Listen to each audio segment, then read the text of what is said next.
Radhe Radhe friends, स्वागत है आप सभी का मेरे आज के एक नए वीडियो में। तो आज की वीडियो में आपको कार्तिक स्नान की कथा सुनने को मिलेगी।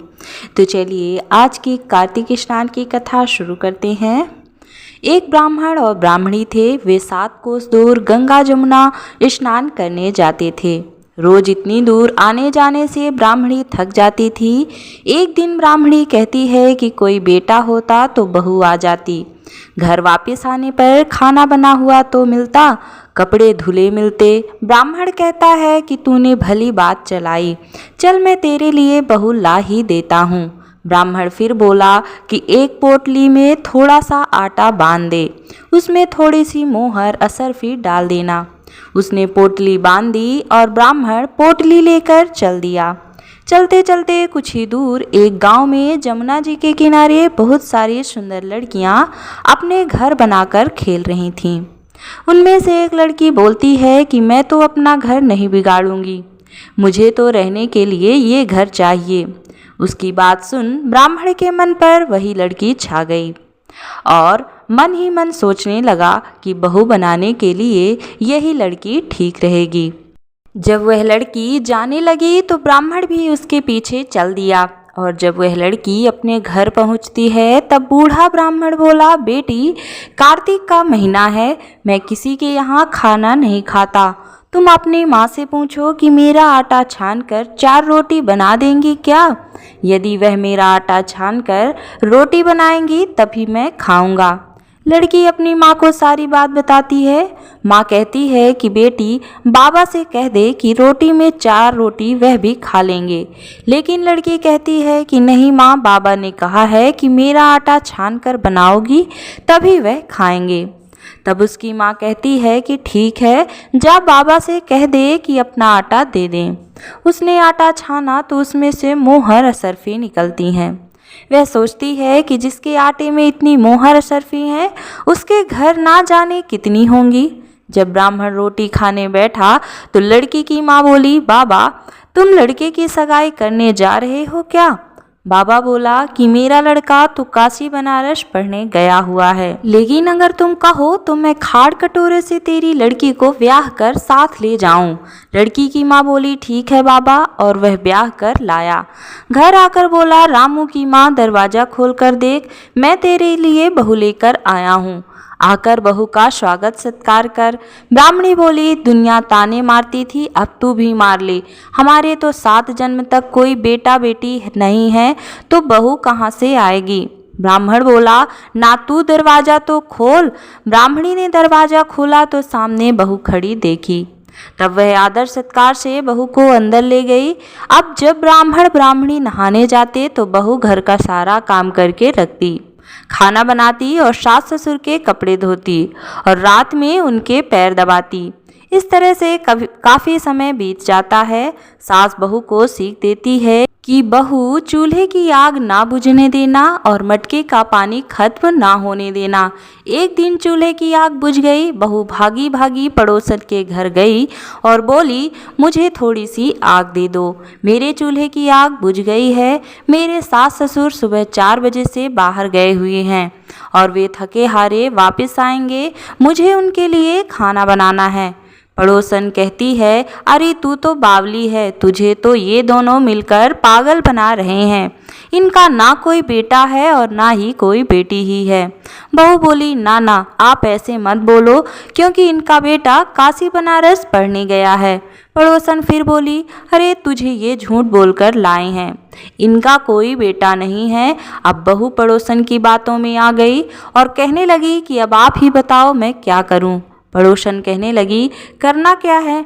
जब सास ससुर आए तब जली फूंकी रोटी बना देना, अलूनी पलूनी दाल बना देना, खीर की कलछी दाल में और दाल की कड़छी खीर में डाल देना। बहू पड़ोसन की सारी सीख लेकर अपने घर आ गई और जैसा पड़ोसन ने बताया वैसा ही उसने किया। जब सास ससुर घर आए तब भूखों का कोई आदर सत्कार नहीं किया और ना ही उनके कपड़े धोए। जब सास ससुर को खाना दिया तो सास बोली, बहू ये जली फुल्की रोटी क्यों है और दाल भी अलूनी है। बहू पलटकर जवाब देती है कि आज यही खाओ सासू जी, अगर एक दिन ऐसा खाना खा भी लिया तो तुम्हारा कुछ बिगड़ नहीं जाएगा। मुझे तो जीवन भर ही अनूठी रहना है। बहू की बातें सुनकर सास बोली कि आज तो बहू ने अच्छी सीख नहीं सीखी है। अब बहू फिर से पड़ोसन के घर भागती है और कहती है कि अब आगे बताओ कि मुझे क्या करना है। पड़ोसन बोली कि अब तुम सातों कोठों की चाबी मांग लेना। अगले दिन जब सास जाने लगी तो बहू अड़ गई कि मुझे तो सातों कोठों की चाबी चाहिए। तो ससुर कहने लगा कि दे दो इसे चाबी, आज नहीं तो कल चाबी तो इसे ही देनी है। हम आज हैं कल नहीं, इसलिए चाबी दे दो। सास ससुर के जाने के बाद बहू ने कोठे खोल कर देखे तो किसी में अन्न भरा है, किसी में धन भरा है, किसी में बर्तन भरे हैं, सभी में अटूट भंडार भरे पड़े थे। जब बहू ने सातवां कोठा खोला तो उसमें महादेव जी, पार्वती जी और गणेश जी, लक्ष्मी जी की पीपल, पथवारी, कार्तिक के ठाकुर, राई दामोदर, तुलसा जी का बिड़वा, गंगा जमुना बह रही हैं। 36 करोड़ देवी देवता भी विराजमान है और वहीं एक लड़का चंदन की चौकी पर बैठा माला जप रहा है। सब देख बहू लड़के से कहती है, तू कौन है? लड़का कहता है कि मैं तेरा पति हूँ, दरवाजा बंद कर दे, जब मेरे माँ बाप आए तब खोलना। सारा नज़ारा देखकर बहुत खुश हुई और नाचती फिरने लगी। 16 श्रृंगार कर सुंदर वस्त्र पहन ओढ़कर सास ससुर का इंतजार करने लगी। उनके लिए 36 प्रकार के पकवान बनाकर रखे।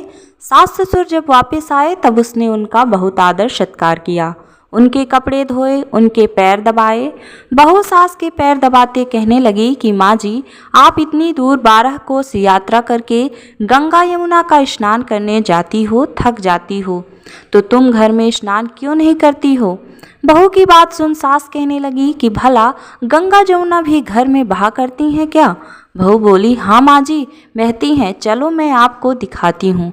उसने सातवां कोठा खोलकर दिखाया तो उसमें गणेश, लक्ष्मी, महादेव, पार्वती, पीपल, पथवारी, माता लहरा रही हैं, तुलसा जी लहरा रही हैं, कार्तिक ठाकुर, राई दामोदर, गंगा जमुना बह रही हैं। 36 करोड़ देवी देवता विराजमान है और वहीं तिलक लगाए चंदन की चौकी पर एक लड़का माला जप रहा है। माँ ने कहा कि तू कौन है? लड़का बोला, माँ मैं तेरा बेटा हूँ। बुढ़िया फिर बोली, तू कहाँ से आया है? लड़के ने कहा कि मुझे कार्तिक देवता ने भेजा है। बुढ़िया कहती है कि बेटा ये दुनिया कैसे जानेगी, कैसे जागा मेरा घर का धनी, क्या जानेगी देवरानी जेठानी, क्या जानेगा मेरा अगड़ बगड़ पड़ोसी कि तू मेरा ही बेटा है।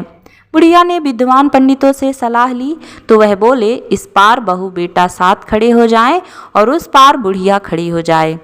बुढ़िया चमड़ा की अंगिया ब्लाउज पहने, छाती में से दूध धार निकल जाए, बेटे की दाढ़ी मूछ भींग जाए, पवन पानी से गठजोड़ा बंध जाए तो सब जाने कि यह बुढ़िया का ही बेटा है। उसने ऐसा ही किया। चाम की अंगिया फट गई, छाती में से दूध की धार निकली, बेटे की दाढ़ी मूछ भींग गई, पवन पानी से बहू बेटे गठजोड़ बंध गया। ब्राह्मण ब्राह्मणी की खुशी का पार ना रहा, वे बहुत खुश हुए। कार्तिक के ठाकुर, राई दामोदर, भगवान ने जैसे बहू बेटा उनको दिए वैसे सभी को देना। तो ये थी कार्तिक स्नान की छोटी सी कथा। आपको कथा कैसी लगी कमेंट बॉक्स में हमें ज़रूर बताएं और इसी तरह की जानकारी से जुड़े वीडियो देखने के लिए हमारे चैनल को सब्सक्राइब करना ना भूलें।